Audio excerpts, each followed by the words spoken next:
Welcome back, occultists, to another video. These stories may be triggering or graphic for some due to the subject matter. How well do you know your neighbor?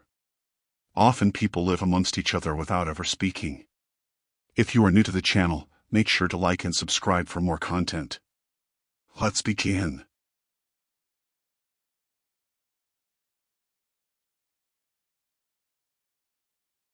Living next to the Harris family always felt like being next to a simmering volcano. Their house, once a symbol of suburban bliss in our quiet Chicago neighborhood, had turned into a battleground. My name is Elaine, and I bore witness to the tragic downfall of what was once a happy family. Tom and Jenna Harris were the kind of couple you'd expect to see in a glossy magazine. Charming, successful, and blessed with two beautiful children. But behind closed doors, their marriage was unraveling. The first sign of trouble came when Jenna confessed to having an affair. Tom was devastated, his pain and anger palpable even from the confines of my living room next door. The argument started soon after, loud and bitter. Their voices would carry through the thin walls, words laced with hurt and betrayal. Tom's pain was a living entity, growing and festering with each passing day. I would often see him, a shell of the man he used to be, his eyes hollow, his movements listless. One fateful night, the tension reached a boiling point. I was awakened by the sound of breaking glass and shrill screams. It was coming from the Harris household. I rushed to my window, my heart pounding in my chest. Through their open window, I saw Tom and Jenna in the midst of a heated argument. Jenna was crying, pleading with Tom, who was in a state of uncontrollable rage. His face was twisted in anger, a frightening mask that barely resembled the neighbor I knew. The argument escalated, Tom's voice growing louder and more menacing. He accused Jenna of ruining their lives, of betraying their family. Jenna's pleas turned to screams, begging for Tom to calm down. Then, in a moment of chilling clarity, Tom's voice went quiet, his expression darkening. "If I can't have you, no one will," he said, his voice a cold whisper that made my blood run cold. I fumbled for my phone, dialing 911, my hands shaking. Before I could speak to the operator, a loud bang echoed from next door. A gunshot. My heart stopped, my breath caught in my throat.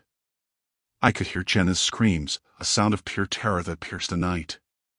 There was another bang, and then silence. A deafening, ominous silence that spoke of unspeakable horrors. The police arrived minutes later, their sirens cutting through the stillness of the night. They broke down the door to the Harris household and rushed inside. I stood by my window, frozen in shock, the phone still in my hand. The police emerged a while later, their faces grim. Jenna was being wheeled out on a stretcher, her body covered, lifeless. Tom was also brought out, his own fate sealed by his hand after committing the unthinkable. The neighborhood was never the same after that night. The Harris house stood empty, a haunting reminder of the tragedy that occurred within its walls.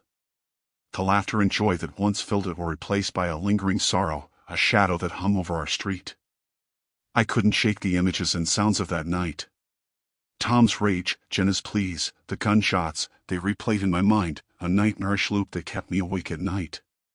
The once happy memories of barbecues and neighborhood gatherings were tainted, overshadowed by the darkness of that fateful night. The children were taken in by relatives, their lives irrevocably changed by the loss and horror. As for me, I was left with the haunting knowledge of what happened next door.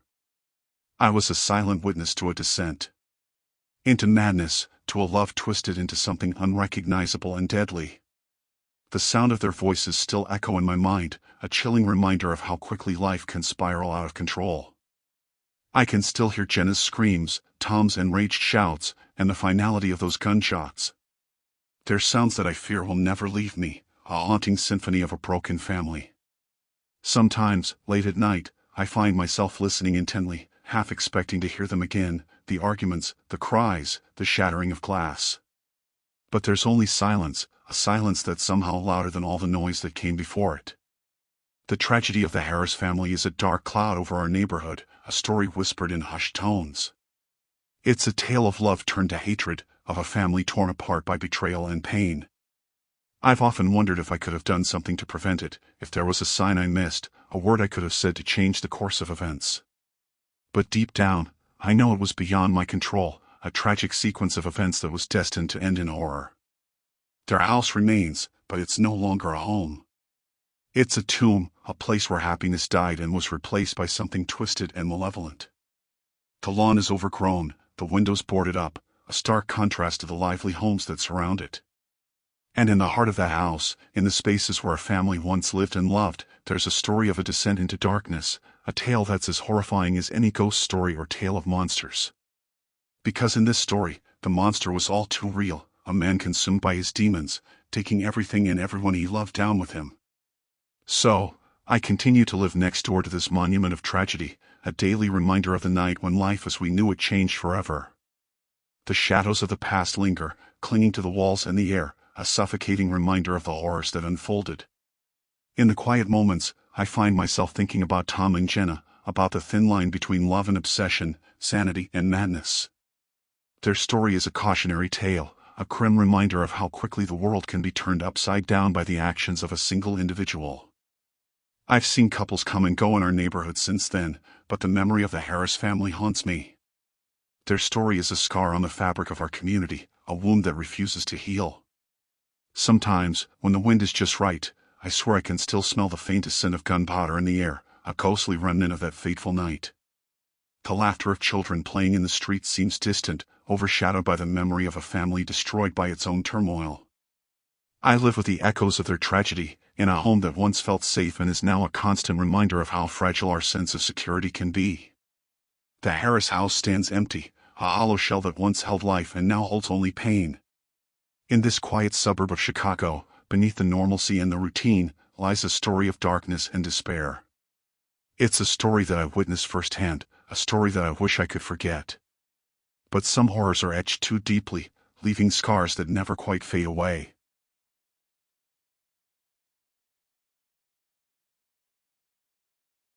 I never thought a simple friendship, bound by our love for video games, could spiral into a night of terror. I'm Josh, and this is the story of how my best friend, Danny, descended into a darkness that almost cost me my life. Danny and I grew up in the same neighborhood, just a few houses apart in a quiet Chicago suburb.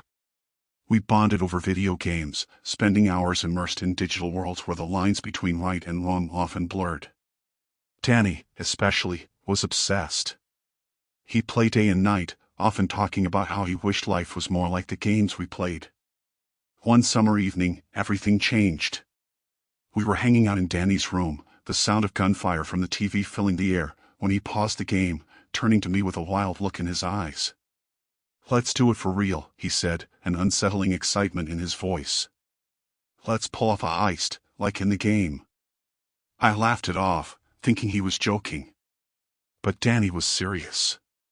He had it all planned out, the house to target, the escape route, everything. I felt a chill run down my spine. This wasn't the Danny I knew. I tried to talk him out of it, to remind him that life wasn't a game, that there were real consequences.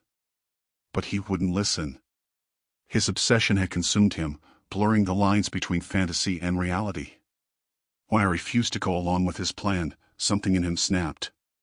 His face twisted into a mask of rage, unrecognizable from the friend I had grown up with. He accused me of being a coward, of betraying our friendship. I left his house that night, shaken and worried. I hoped he would come to his senses, that this was just a momentary lapse in judgment. But I was wrong. The next day, I was at home when I heard sirens in the distance. They grew louder, converging on our street.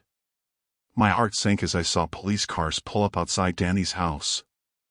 I rushed outside, just in time to see Danny being let out in handcuffs. His face was expressionless, his eyes empty. The police told us he had attempted to break into a neighbor's house, armed and ready to commit robbery. When the neighbor confronted him, Danny attacked, only to be overpowered and detained. The news sent shockwaves through our neighborhood. Danny, the kid we all knew, had almost committed murder, all because he wanted to live out a fantasy from a video game. I couldn't wrap my head around it. How had we gone from playing games in his room to this? How had I not seen the signs, the growing obsession that had taken over Danny's life? The trial was a somber affair. Danny was charged with attempted murder and burglary. The courtroom was packed, our community struggling to make sense of what had happened. When Danny spoke, his voice was hollow, a far cry from the energetic, vibrant friend I once knew. He spoke of the game, of how it had consumed him, made him believe he could be a hero, a mastermind criminal. But there was no heroism in his actions, only a tragic loss of reality. I sat there, listening to his confession, a mix of sadness and disbelief washing over me. The boy I had spent countless hours with, sharing secrets and dreams, had become a stranger, a figure of the night who had almost taken a life. The judge sentenced Danny to juvenile detention, considering his age and psychological state. As they led him away, our eyes met. There was a flicker of the old Danny in his gaze, a silent plea for forgiveness, for understanding. But it was too late. The damage was done, the friendship we had shattered by a single, horrific act. The aftermath was hard to bear. Our neighborhood, once a close-knit community, was now scarred with fear and mistrust. Danny's family moved away, unable to face the whispers and stares. And I was left to grapple with the guilt, the what-ifs. What if I had said something earlier? What if I had seen the signs? I couldn't play video games after that. They reminded me too much of Danny, of the fine line between entertainment and obsession. I focused on school, on moving forward, but the memories of that night lingered, a dark shadow that followed me. Sometimes, I would pass by the house Danny had tried to rob, the scene of our shattered innocence. It stood as a grim reminder of how quickly life could spiral out of control, how easily the virtual world could corrupt the real one. Years have passed since that fateful night, but the lessons remain. I learned the hard way that reality is not a game, that actions have consequences. And I learned about the fragility of the human mind, how easily it can be lost in the depths of obsession. Danny's story is a cautionary tale, a reminder of the darkness that can lurk beneath the surface of even the most innocent pastimes. It's a story that haunts me, a warning that I will carry with me for the rest of my life. In the quiet streets of our Chicago suburb, a shadow was cast, a tale of a friendship lost and a life almost taken, all in the pursuit of a twisted fantasy.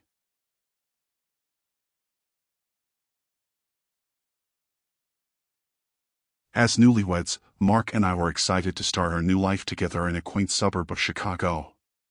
The neighborhood was peaceful, the kind of place where everyone knew each other and life moved at a slower pace. That peace, however, was shattered when we got a new neighbor, and with him, a mystery that would soon turn into a horrifying revelation. The new neighbor, a middle-aged man named Mr. Clarkson, moved into the house next door one chilly October. He was a reclusive figure, hardly ever seen outside except for when he was bringing in groceries or collecting his mail. We tried to introduce ourselves, but our attempts at neighborly friendliness were met with curt nods and forced smiles. A few weeks after his arrival, we started noticing a foul smell. At first, it was just a faint, occasional whiff when we were outside, but it soon grew more potent and persistent. It was a sickly, nauseating odor that seemed to emanate from Mr. Clarkson's house. Concerned, Mark and I discussed what to do. We didn't want to be the nosy neighbors, but the smell was becoming unbearable. It wafted into our home, a constant, uninvited presence. We decided to approach Mr. Clarkson about it, hoping it was just a case of poor garbage disposal. One evening, we mustered our courage and went to his door. The smell was particularly strong that day, a stench of decay that made me gag. We knocked, but there was no answer. We could hear movement inside, the sound of footsteps, but still, no one came to the door. Frustrated and concerned, we contacted the police, hoping they could investigate the matter. When the officers arrived, the smell seemed to have intensified, as if the house itself was protesting their presence. The police knocked, and after a few tense moments, Mr. Clarkson answered. He was a gaunt figure, his eyes sunken, his skin pale. He seemed agitated by the police presence, his answers short and his demeanor defensive. The officers asked about the smell, and he brushed it off as a problem with the sewage line, promising to get it fixed. His explanation did little to ease our worries, but without any concrete reason to investigate further, the police left. That night, the atmosphere in the neighborhood changed. There was a sense of unease, a collective apprehension that hung heavy in the air. Mark and I tried to sleep, but the smell seemed to invade our senses, a reminder of the unknown horror that lurked next door. The next day, the truth came crashing down. The police returned to Mr. Clarkson's house, this time with a search warrant. Something in their investigation had led them back to him. Mark and I watched from our window, a sense of dread settling over us. As the police entered the house, the smell became overwhelming, a tangible cloud of decay.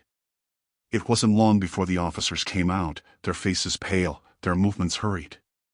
They cordoned off the area, and soon, more police cars and an ambulance arrived. What they found inside Mr. Clarkson's house was the stuff of nightmares. Hidden in various parts of the house were bodies, several of them, all in various stages of decomposition. The air was thick with the stench of death, the walls echoing with the silent screams of the victims. Mr. Clarkson was nowhere to be found. He had slipped away, a shadow melting into the darkness. The realization that we had been living next to a serial killer, that we had shared smiles and nods with a monster, sent chills down my spine. The neighborhood was in shock. The peaceful life we had known was shattered, replaced by a fear that gripped our hearts. I couldn't help but think about the times we had been alone in our house, unaware of the evil that dwelt just next door. The police launched a manhunt for Mr. Clarkson, but he seemed to have vanished into thin air.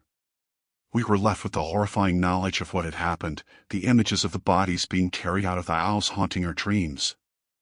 I couldn't stay in that house after that. The memories were too raw, the terror too real. Mark and I decided to move, to try and start over somewhere far away from the horrors of that neighborhood. But the fear followed us. I found myself jumping at shadows, every strange noise a reminder of the terror we had lived next to. The world seemed a darker place, its shadows deeper and more menacing. Mr. Clarkson was eventually caught, found in a rundown motel in a neighboring state. The trial was a media sensation, the details of his crimes a gruesome testimony to the evil that can hide behind a facade of normalcy. But even with him behind bars, the fear never left us. We were survivors, but the scars of that experience remained, a constant reminder of the nightmare we had lived through. Now, years later, I still find it hard to trust, to feel safe. The memories of that time, of the smell, the bodies, and the man who had been our neighbor, are a dark shadow that lingers in the corners of my mind. Our story is a cautionary tale, a reminder that sometimes, the most terrifying monsters are not the ones of our imagination, but the ones who walk among us, hidden in plain sight. In the heart of Chicago, in a seemingly peaceful neighborhood, we encounter true horror, a horror that was all too real and all too close. As I recount this tale, I am reminded of the fragility of the lives we build, of the thin veil that separates us from the darkness that dwells in the hearts of some. And in the stillness of the night, when the world is quiet, I can still smell the faint odor of decay, a ghost of the past that refuses to be forgotten. The memory of Mr. Clarkson, of the bodies hidden in his house, is a reminder of the evil that can lurk in the most ordinary of places. It's a story that haunts me, a cautionary reminder of the darkness that can exist just next door.